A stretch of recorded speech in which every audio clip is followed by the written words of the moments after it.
and we're a go. Great. Well, I want to welcome everybody again to our Head Start and ECAP Association's candidate forum. We've been doing a series of those over the last month. Just as a reminder, we are a C3 organization that represents Head Start and ECAP programs, staff, parents, and of course the children that are enrolled in the program. I'm Joel Ryan. I'm the executive director of the association. And tonight we are joined by Congressman Denny Heck, who is running for the lieutenant governor position. We're delighted to have him. These forums have been about 30 minutes in scope. We have a set series of questions, and then we open it up for attendees if they'd like to ask some questions of you as well. What we've been doing is after these forums are over, we will send you the 30-minute video through YouTube, so you can use it in your campaign, whatever you'd like. And we also post it on social media. So of course, people who aren't attending tonight, we have a pretty good membership list that we'll send it out to. So again, we really appreciate it. Thank you, Representative Heck, for joining us. And I think what I would invite you to do is just share a little bit about maybe your background and what what brought you to spend some time with us talking about children and families issues specifically. So, and thanks again for joining us. Really appreciate it. Well, the pleasure's all mine and the gratitude's all mine. Thank you very much. So by way of background, as I indicated, I grew up in Vancouver. I was born and raised there. I now live and have for 35 years in Olympia with my wife, Paula, who is a retired middle school teacher and principal. We're newlyweds. We've only been married 44 years. We have 2 grown sons, and the apple of my eye is my granddaughter, who's 5.5 and in kindergarten. But let me start by saying that I think way more important to anybody is information not about the biography, but about the values. So I want to be upfront with what my most important value is, which is that I always be someone who will stand up and speak out and advocate on behalf of the vulnerable. And yes, that absolutely includes children. And also never give up in our unrelenting effort to expand social and economic and racial justice, which I think we have a particular opportunity to do this time if we will but seize that opportunity. That's my most important value. Close second is a profound belief in the power of education. Paul is a retired principal. Our Constitution makes it the paramount duty. But trumping both of those, no pun intended, is the fact that every week at the dinner table, my father would say to me and my 3 siblings, this from a man who at the beginning of the 9th grade was forced to leave school as the oldest of 6 children to help save that hard scrabble farm in rural South Dakota. He would say to us, they can take everything away from you but your education, and so get one. So those are the most important values I would bring to the job as lieutenant governor. I also bring a kind of a unique depth and breadth of life experiences. I was elected to 5 terms in the State House of Representatives, where I served as majority leader. Apropos to this conversation, a point of lifelong pride to me is the role I played in the establishment of the ECAP program. I am the author of the language in the appropriation bill directing the Legislative Budget Committee to undertake a study of the cost effectiveness of early childhood education. And of course, at that point, I was pretty sure the Ypsilanti report was already out. We already knew it was 7-1 or some such thing. I just did it because it needed to be the predicate for introduction of the actual change in statute to create the program. And indeed, it ultimately was. This is a point of considerable pride for me. My passion for early childhood education, therefore, goes back a very long period of time. After serving in the legislature, I was the chief of staff to Governor Booth Gardner. And in that capacity, I functioned as the chief operating officer for state government. Major agency cabinet members were direct reports to me during those years. And then after that, after Governor Gardner retired, I co-founded and was the first longtime CEO of your very favorite statewide public affairs network, TVW, our state's version of C-SPAN. And after many years of that, decided to try my hand in the private for-profit world. TVW is a nonprofit, of course. And a friend and I co-founded a company with 2 employees, and we built it to more than 300. And that's a point of pride too, because that's really hard to do. Those were tough years, let me tell you. But then in 2012, I ran for the United States Congress and was elected to serve the brand new 10th Congressional District, which I've done for 8 years. And it's been a source of enormous psychic and emotional gratification when it wasn't brutalizing my psyche and my emotions, I might add. So those are my values. Those are my experiences. I think they'll be really valuable in the 2021 legislative session when we confront the triple crises of the continuing COVID pandemic and the economic recession, and of course the budget shortfall. Let me make just one brief comment about the budget shortfall as it relates especially to our general topic tonight. I take you back to my top line value, defending, advocating, speaking out for the vulnerable. We cannot cut our way to prosperity. We know we're under financial stress, 4.4 billion. Who knows what it'll be when we get to the spring? I'm going to predict it's going to be bigger because I know for a fact that Q4 is going to be soft. I think Q1 is going to be soft too. The longer Congress takes to provide another CARES package, the softer Q4 will be and revenues will decline accordingly. In any event, protecting the vulnerable is going to be critically important. And you all know that the K-12 portion of this is constitutionally exempt from reduction. And a large number of state programs that are federal match, we can't reduce our match without jeopardizing the federal portion, so they're exempt. That means 30% of programs would have to bear all the brunt of this 4.4 billion, and many of them relate to services for younger children. So we're going to have to be willing to stand up and speak out on protecting those services when we get into this difficult session. But let's get into the difficult session of your questions now and have some more conversation. Great, thank you. Thank you, Denny. I'm gonna turn it over to Yuval, who's our MC for this evening. Go ahead, Yuval.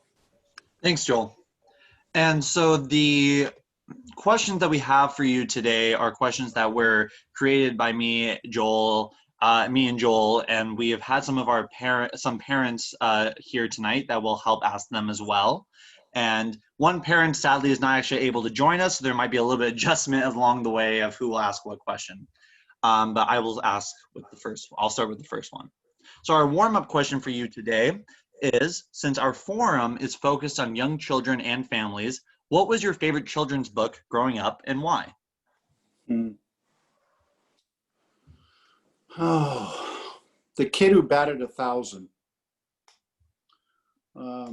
It wasn't a young children's book. It was like a 4th or 5th grade book. And it was a story about a kid that was taught to foul off every pitch until he got walked.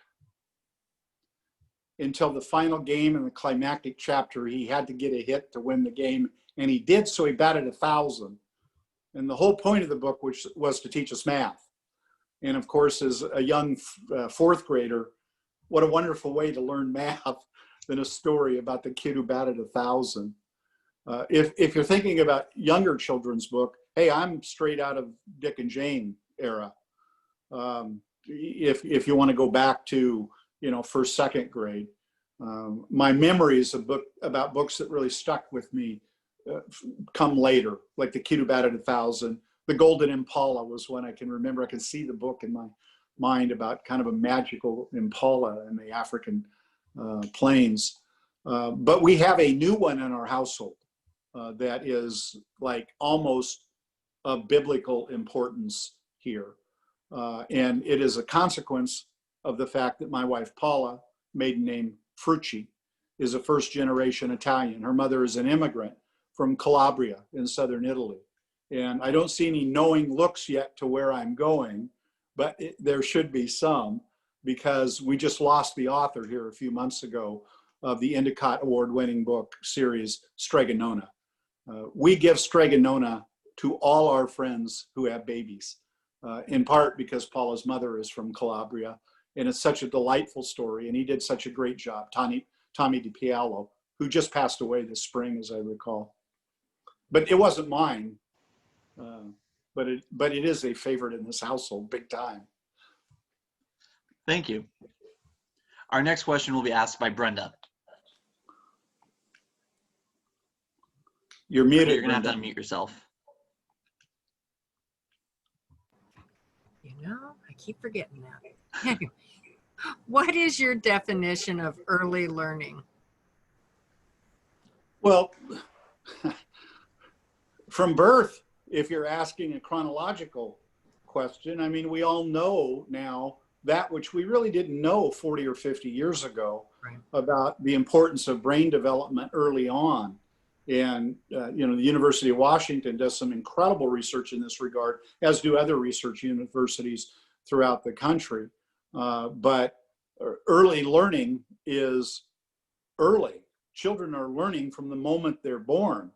And the fact of the matter is that there is science behind that, and that helping parents be the most effective first teachers is really important, and understanding that kids are learning from day one. In fact, before day one, if you want to get down to the science of it, is really important. I've always been incredibly impressed and depressed with that seminal research at the UW about how children who learn 2 languages are really best able to do that if they do it like before age 3 or 4, because after that your brain neurways, or whatever they are called, start getting hardened, and it depresses me, because it says to me, well, I guess I can never learn another language. But I bring that up because it's really so emblematic of what it is that we've learned in the last several decades about how the little ones grow and learn. Thank you. The next question is, the lieutenant governor position is a unique role that does not always have direct path or vision to affecting educational policy. How do you envision being a champion for families and children as lieutenant governor? Well, thank you for wording the question that way. And might I just say, with 21 days to go and having participated in literally about 100 forums, that altogether too often people truly don't understand the job of lieutenant governor and what its limitations are. People tend to want to think of it as super senator or a shadow governor, and it's really not either of those things. But it is an important office, and it does have some power, has the power to preside, to make rulings, has the power of chairing the rules committee. But you know, those powers aren't anywhere near as important as the informal or the soft power associated with the prestige or the gravitas of the office and the opportunity to use the bully pulpit. So I guess the answer to your question is, I would use the bully pulpit to advocate for my values, just like I did at the very beginning of this conversation, and just like I have always done. Thank you. Jessica will be asking our next question. ECAP is a high-quality, comprehensive early learning program that serves some of the most at-risk families. Research shows that investments in programs like ECAP pay off, particularly for disadvantaged children and families. Do you support increasing ECAP funding? Why or why not? Yes, Jessica, for all the reasons we've talked about thus far. I've supported it since the early 80s when I wrote that amendment to the appropriations bill, because it is cost effective. But, you know, I think there's something else here that we should be reminded of. And I know I don't have to do this with you, but let me be the one to say it out loud. We do have this window of opportunity, I think, to move the needle on issues of racial justice. There is a consciousness, a sensitivity to it that came about in the tragic wake of the murder of George Floyd and the largest continuous protest in American history that ensued. And as I said earlier, we've got an opportunity that we haven't had in a long time. Maybe the 60s was the last time we had a chance to really do something in this regard. Well, I think without overstating it, hitching our wagon to that star might be a smart political strategy. It's always been a reason why those of us who support and believe in early childhood education have done so, as a way to help redress issues of systemic racism. But the fact of the matter is that there is a more broadly shared consciousness about the nature of this problem now, and let's use it to, at a minimum, protect early childhood. I want to take you back, Jessica. We've got a $4.4 billion hole, and we're going to have to play some defense too, but also to play some offense, because we can really make a difference. Thank you. Jessica will be asking the next question again.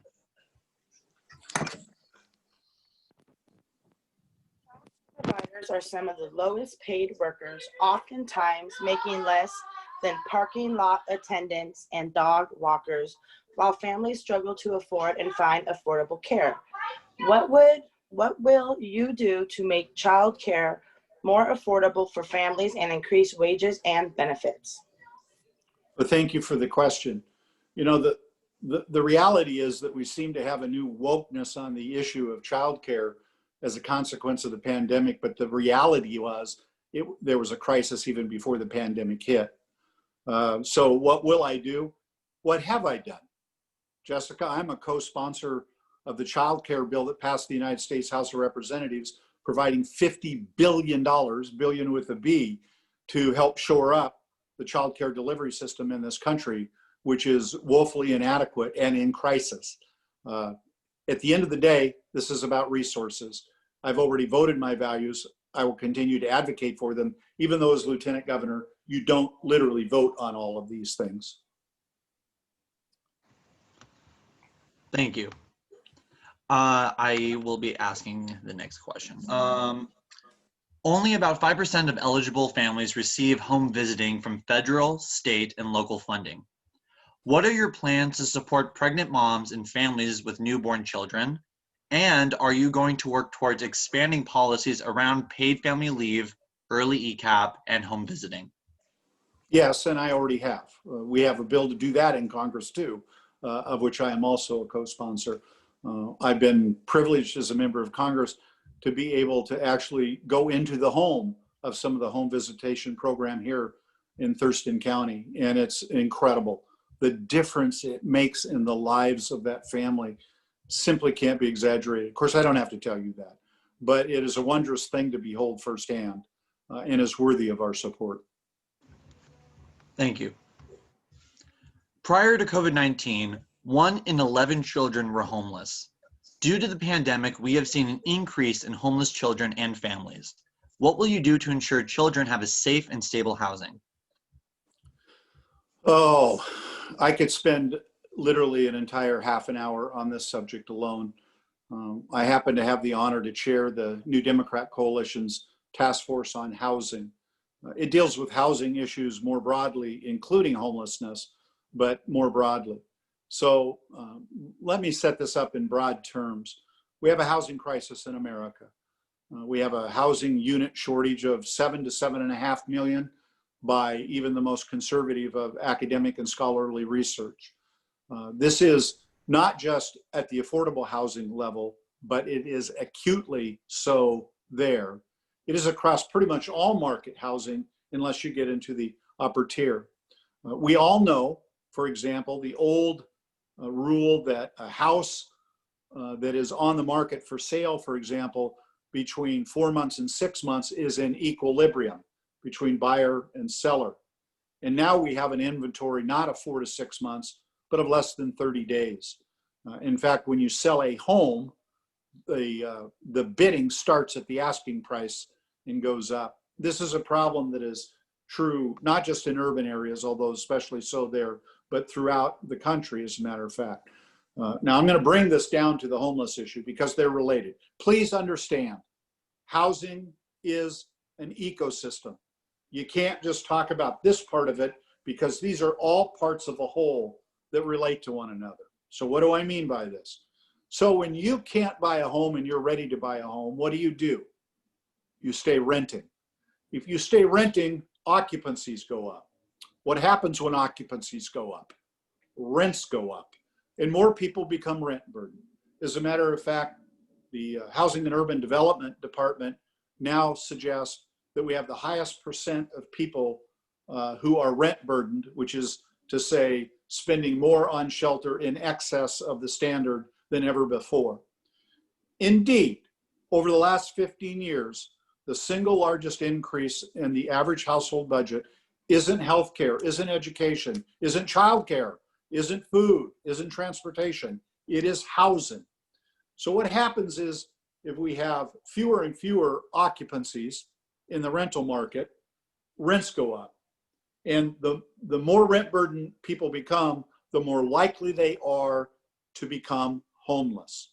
So yes, homelessness is an issue associated with mental health, with substance abuse, or the ball just taking a bad bounce into your teeth job-wise. Lots of people today are one notice away from living in their cars or someplace else. I have a mantra that I say everywhere when I talk about housing: pillow, blanket, roof. If you don't have a pillow to lay your head down on night, a blanket to keep you warm, and a roof over your head to keep the rain off, then any other issue in your life is not going to be able to as successfully be dealt with, whether it is mental health or substance abuse or lack of employment. You don't solve those problems living under the bridge. You just don't.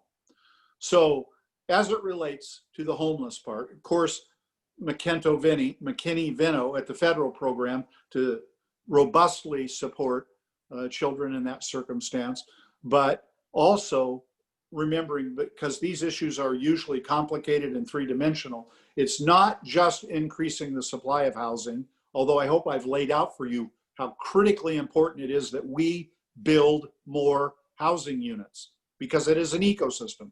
But then we must also provide the wraparound services to those who are finding themselves in this circumstance. Look, I've literally put my own money where my mouth is on this. Sometimes I'm asked, what are you most proud of having done in your career? And often what I tell people is this: my wife and I established in the community in which we live, Olympia, something called the Principals Emergency Checkbook Fund.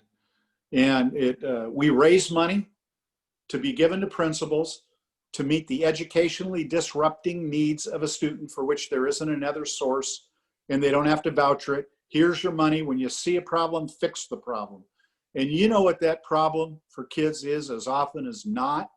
It's things like paying the gas company so they don't get the heat turned off, or paying that 1 month's rent so they don't have to go sleep in their car. These are real issues that keep kids, when they are in school, from ever being able to learn. Again, that's an ecosystem too.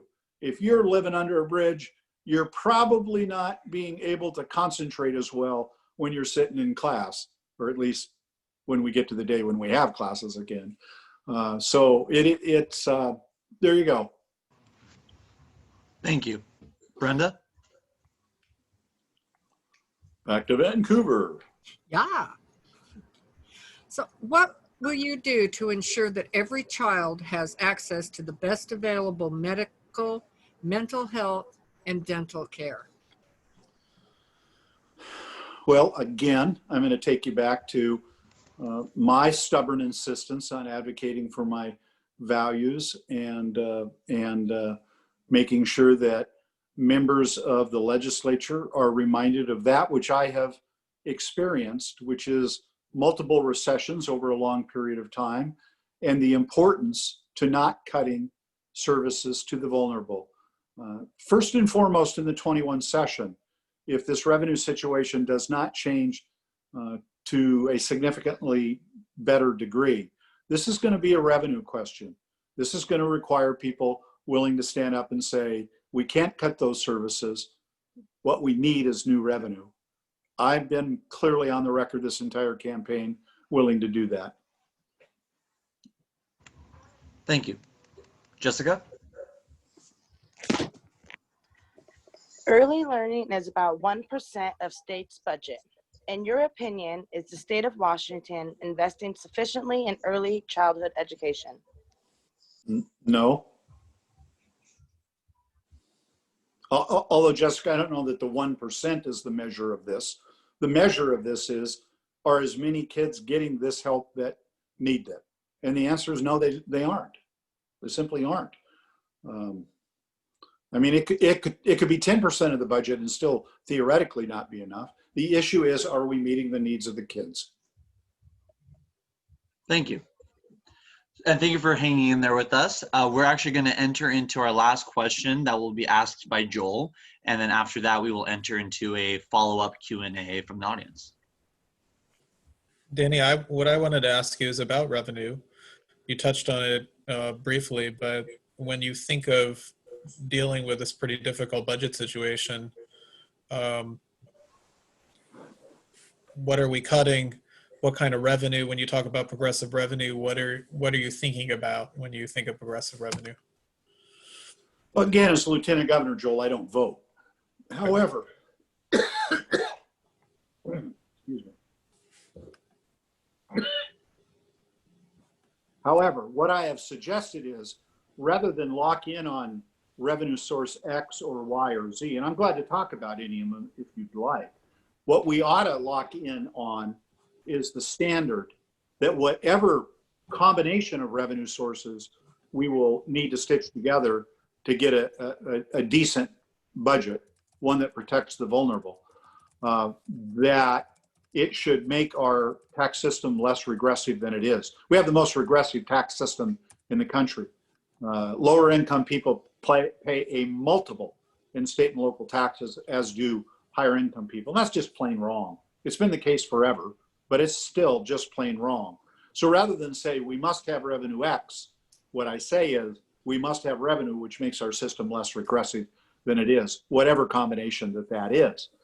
At the end of the day, Joel, as you well know, the trick is getting 50 votes in the House, 25 in the Senate, and the governor's signature on the second floor. And that is going to require you to be fairly flexible as to what combination of revenue should come forward. I just want to drive my stake in the ground on, dear God, please, let's make our system less regressive. Thank you. So now I will invite our audience to ask any follow-up questions to what has been said previously in the last 30 minutes.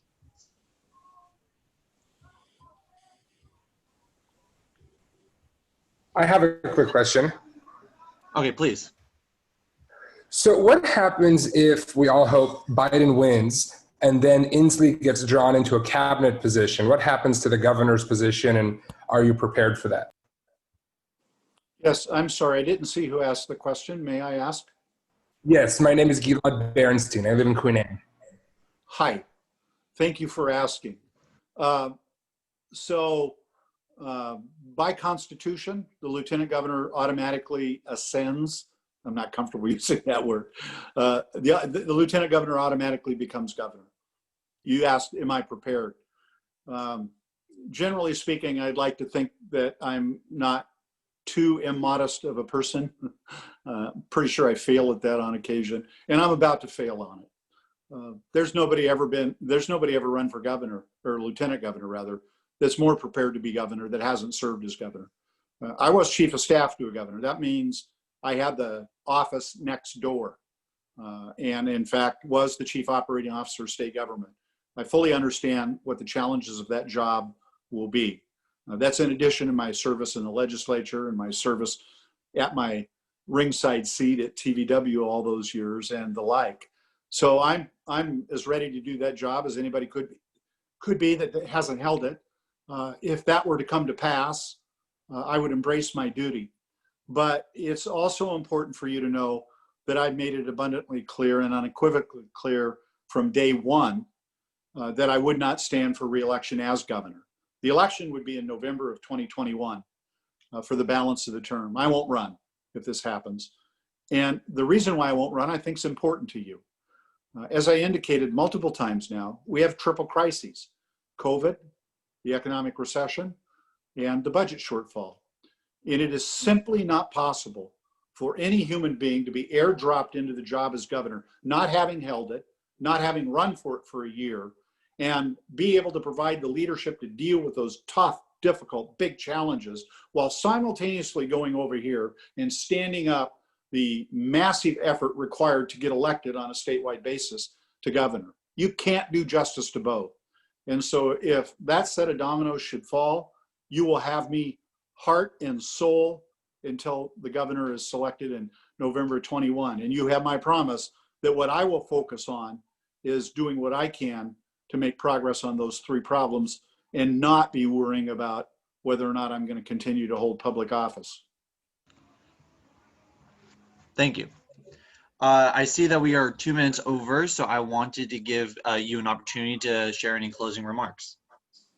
Well, thanks for the opportunity. I just wish we had more time. And maybe I should have talked in shorter paragraphs or something, but I do want you to know I appreciate the opportunity for the conversation. I also want you to know how appreciative I am for the work you do every day and the advocacy that you engaged in. This is not a new issue to me, as I revealed tonight. And it's important work that you do. And I'm personally grateful for the work you do. So thank you very much. Thank you, and have a great evening, everyone. Thank you. Take care. Good luck on your Thank you. campaign. Thank you. Good night. Good night, everybody.